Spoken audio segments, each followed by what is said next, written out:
Por que Hitler era um homem de esquerda?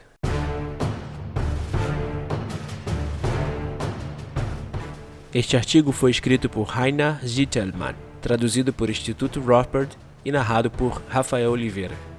Hitler era realmente de direita? O publicitário germano-britânico Sebastian Haffner, que escreveu um dos ensaios mais notáveis sobre Adolf Hitler, apontou que a única oposição que realmente poderia ter se tornado perigosa para Hitler veio da direita.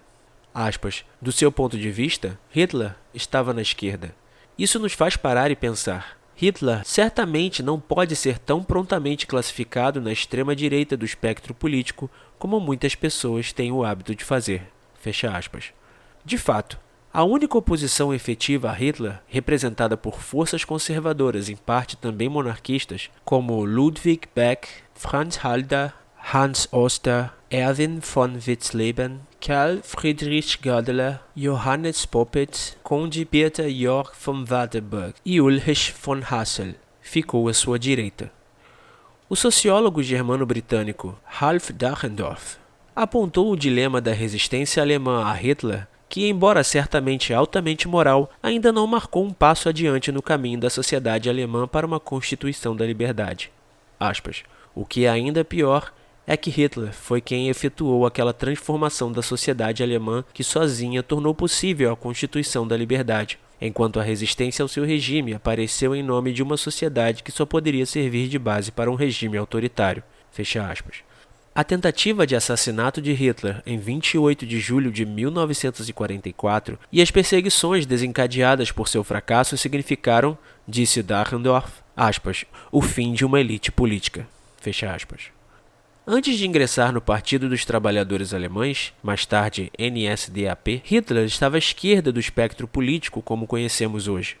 Desde o início de suas atividades políticas, Hitler teve que lidar com a acusação da direita de que ele era um bolchevista ou comunista, assim como teve que lidar com a acusação da esquerda de que ele era um lacaio do capitalismo monopolista. Em um discurso programático que Hitler fez em 13 de abril de 1920, ele se opôs à acusação de que era comunista. Por um lado, reclamava ele, as pessoas diziam, aspas, se você defende o que está no seu programa, você é comunista, fecha aspas. Por outro lado, ele estava sendo denunciado como um arqui-reacionário ou um, aspas, retrógrado completamente contaminado militarmente, fecha aspas. Hitler nunca se descreveu como um político de direita, mas sempre criticou movimentos e partidos políticos de esquerda e direita no mesmo grau. As seguintes passagens do relatório de um discurso de Hitler em 26 de outubro de 1920, por exemplo, são típicas. Aspas, agora Hitler voltou à direita e à esquerda. A direita nacional carecia de um conceito social, a esquerda social, um nacional.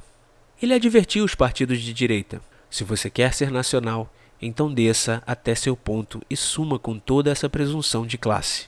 A esquerda ele chamou. Vocês que declaram sua solidariedade com o mundo inteiro, primeiro mostrem sua solidariedade com seus próprios camaradas nacionais. Tornem-se alemães primeiro. Vocês que são verdadeiramente revolucionários, venham até nós e lutem conosco por toda a nossa nação. Seu lugar não é lá como o tropeiro do capital internacional, mas conosco, com sua nação. Fecha aspas. Em uma carta escrita em 6 de setembro de 1921, ao líder do grupo distrital de Hannover, do NSDAP, Hitler declarou que o partido não estava sendo construído por fusões com outros agrupamentos nacional-populares, mas ganhando as forças da extrema-esquerda e extrema-direita. Aspas, o que precisamos é atrair massas poderosas, preferencialmente da extrema-esquerda e da extrema-direita. Fecha aspas. Ao relembrar o tempo de luta em seus monólogos para seu círculo íntimo em 30 de novembro de 1941, ele disse, aspas, meu partido na época era composto por 90% de pessoas de esquerda.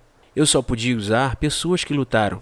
Fecha aspas. Isso certamente foi um exagero, mas sabemos por análises recentes das listas de membros do NSDAP pelo cientista político Junger Widmfalter que 40% dos membros do Partido Nacional Socialista dos Trabalhadores eram de fato trabalhadores.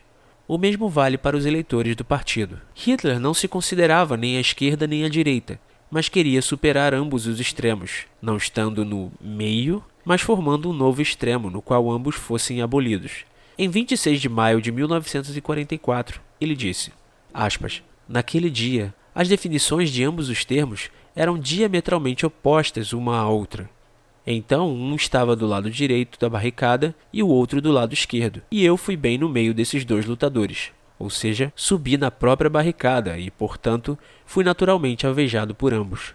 Tentei definir um novo termo sob o lema no qual nacionalismo e socialismo são a mesma coisa sob uma condição, a saber, que a nação se mova para o centro de todo desejo. Naqueles dias, eu tive batalhas pesadas, tanto da esquerda como da direita. Fecha aspas.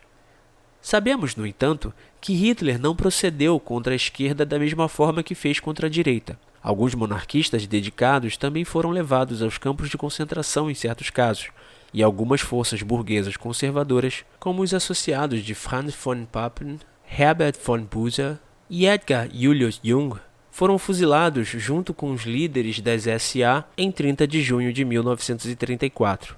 No entanto, no fim das contas, é incontestável que os comunistas e os social-democratas tiveram de suportar os maiores sacrifícios. Entretanto, isso não tem nada a ver com a preferência de Hitler pela direita, muito pelo contrário. Ele considerava as forças de direita e burguesas covardes, fracas, sem energia e incapazes de qualquer resistência, enquanto ele supunha que a esquerda tinha as forças corajosas, bravas, determinadas e, portanto, perigosas. E para ele, estes eram mais atraentes do que os elementos conservadores, que ele desprezava e basicamente não levava mais a sério como oponentes. Essa avaliação ideológica equivocada deveria ser vingada, no entanto, porque não foram os comunistas que se tornaram um perigo para Hitler. Ele havia convencido muitos deles a se tornarem adeptos fervorosos do nacionalsocialismo. Outros ofereceram resistência, mas nunca representaram uma ameaça ao governo de Hitler. Os perigos reais vieram de outras forças de conservadores como Karl Friedrich Gödler, Ulrich von Hassel e Johannes Popitz, que só podem ser descritos como reacionários extremos, e de monarquistas como Hans Oster e Wilhelm Canaris.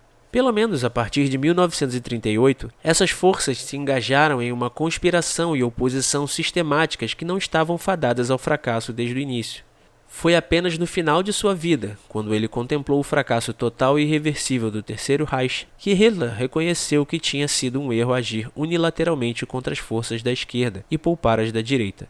Em uma conferência dos líderes GAU em 24 de fevereiro de 1945, ele disse, como relata seu ajudante Nikolaus von Bülow, aspas, nós liquidamos os lutadores da classe de esquerda, mas infelizmente esquecemos nesse meio tempo de lançar o golpe contra a direita.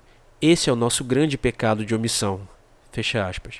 Como sabemos a partir de inúmeras observações ao seu círculo íntimo, Hitler admirava Joseph Stalin, porque ele agiu consistentemente contra as velhas elites. E sua admiração por Stalin foi acompanhada por uma crescente admiração pela economia planificada estatal na União Soviética, que, na opinião de Hitler, era muito superior à economia liberal de mercado. Perante o seu fracasso, Hitler procurou uma explicação para sua derrota e reconheceu que sua aliança com as forças burguesas e de direita, sem as quais, no entanto, nunca teria chegado ao poder, era, a longo prazo, irreconciliável com as políticas radicais revolucionárias que ele havia concebido. Ele não esqueceu de lançar o, aspas, golpe contra a direita, mas, com base em suas premissas ideológicas, simplesmente não acreditou ser necessário, pelo menos até a tentativa de assassinato de 20 de julho de 1944, proceder contra adversários da direita, que ele desprezava como fracos, sem energia e covardes. Em vista dos planos de guerra que Hitler estava perseguindo, além disso, proceder contra a direita, que desempenhava um papel importante nos negócios, nas forças armadas e no serviço civil, dificilmente teria sido possível, principalmente porque ele teria provocado uma perigosa guerra entre duas frentes na política doméstica. Resignadamente, Hitler declarou em seu testamento político, aspas, como não tínhamos a elite que imaginávamos, tivemos que nos contentar com o material humano disponível. Os resultados são o que você esperaria, porque o conceito mental não estava de acordo com as possibilidades práticas de implementá-lo. A política de guerra de um Estado revolucionário, como o Terceiro Reich, tornou-se necessariamente a política do pequeno burguês reacionário. Fecha aspas. O link para este artigo está na descrição. Obrigado.